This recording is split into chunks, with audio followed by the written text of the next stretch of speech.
This is Salita ng Diyos, ating gabay. And the topic that I am going to discuss in this video is about the Catholic's practice of praying to the saints. Why would we ask the saints to pray for us? And why not pray directly to Jesus? First of all, this video is intended for the Catholic members of the 4th Infantry Diamond Division, Philippine Army. But for the non-Catholic members of the 4ID team, I would like to invite you to watch first the video related to this video entitled Guide for Non-Catholic Viewers before you watch this video. Thank you very much. Why would we ask the saints to pray for us? And why not pray directly to Jesus? The answer is, of course, we should pray directly to Jesus. But that does not mean that it is not also a good thing to ask our fellow Christians to pray for us as well. And that is precisely what praying to the saints is all about.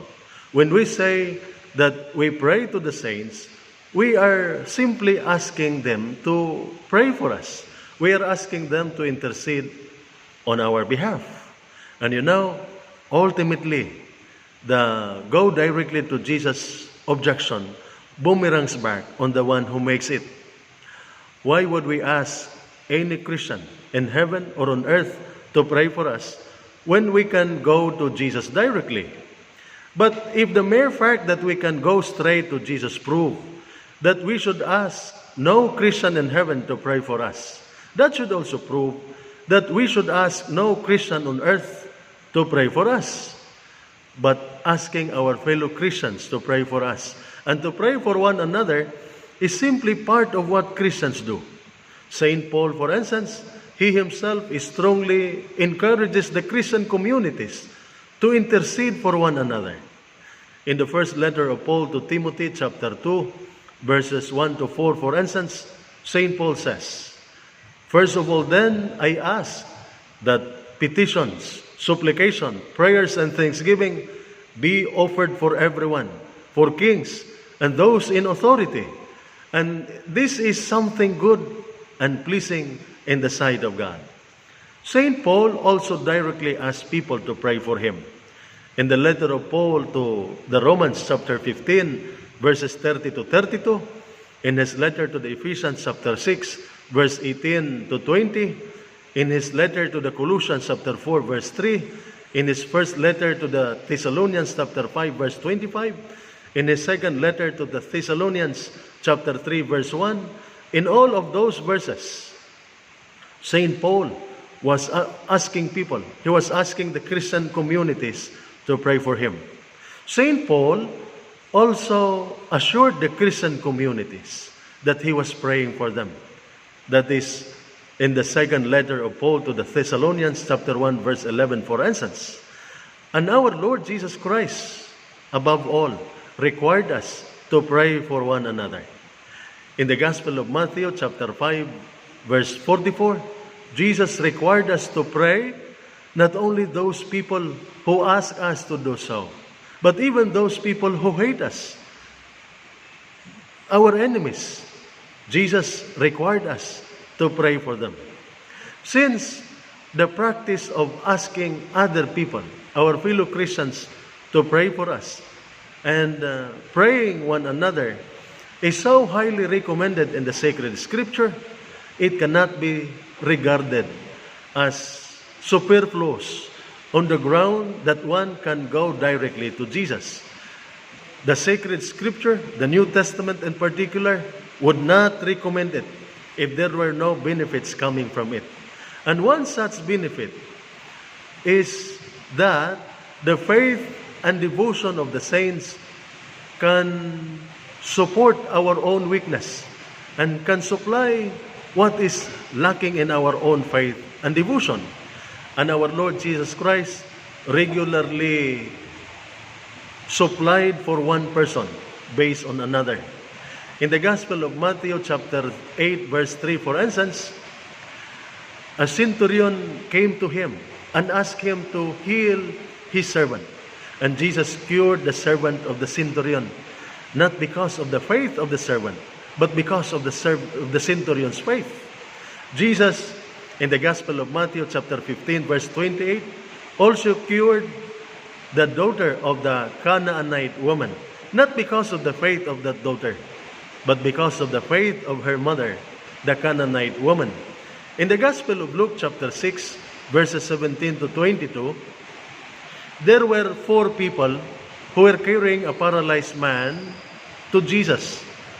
But when they could not find their way to get closer to the Lord because of the crowd, they climbed on the rooftop and make an opening and lowered down the paralyzed man on the mat to the place where Jesus was.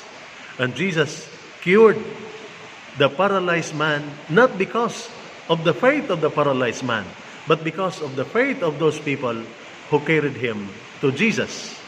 It goes without saying that those in heaven, being freed of the body and of the distractions of this life, have even greater confidence in and devotion to God than anyone on earth. Also, God answers in particular the prayer of the righteous. In the letter of James chapter 5, verse 16 to 18, St. James said, "The prayer of the righteous man has great power in its effects."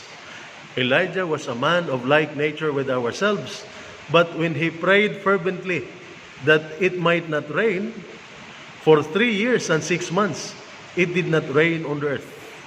But when he prayed again that it might rain, the heaven gave rain, and the earth brought forth its fruits.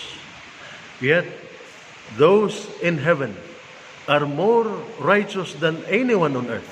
Because according to the letter to the Hebrews chapter 12, verses 22 to 23, those in heaven have been made perfect to stand in the presence of God. Meaning, their prayers would be even more efficacious. That yes, we should go to Jesus directly. We should pray directly to Jesus. Even our Lord Jesus Christ encourages everyone to pray to Him when He assured them in the Gospel of John chapter 13, verses 13 to 14, that anything you ask in my name, I will do. And that is also something that the Catholic Church strongly encourages every Catholic faithful to do, to pray directly to Jesus. In fact, the prayers of the Holy Mass, the central of Catholic worship, are directed to God and Jesus and not to the saints. But that does not mean that we should not also ask our fellow Christians, including those in heaven, to pray with us. Not only do those in heaven pray with us, they also pray for us. In the book of Revelation, chapter 8, verses 3 to 5, for instance, St. John said that those in heaven are bringing the petitions of God's people on earth to the altar of God. And those in heaven who bring the prayers of God's people on earth to the altar of God are not only angels. There are also human beings. In the book of Revelation, chapter 5, verse 8, St. John speaks of the 24 elders, the elders of God's people in heaven, who are bringing the petitions of God's people on earth to God.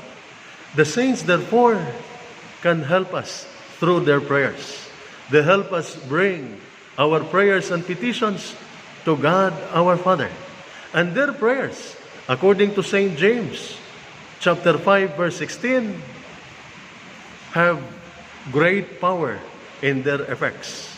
And the prayers of the saints, or asking other people, asking our fellow Christians to pray for us and to pray for one another, is something good and pleasing in the sight of God. That is according to St. Paul in his first letter to Timothy, chapter 2, verses 1 to 4. This is the Word of God. This is our guide. Let us pray. In the name of the Father, and of the Son, and of the Holy Spirit. Amen.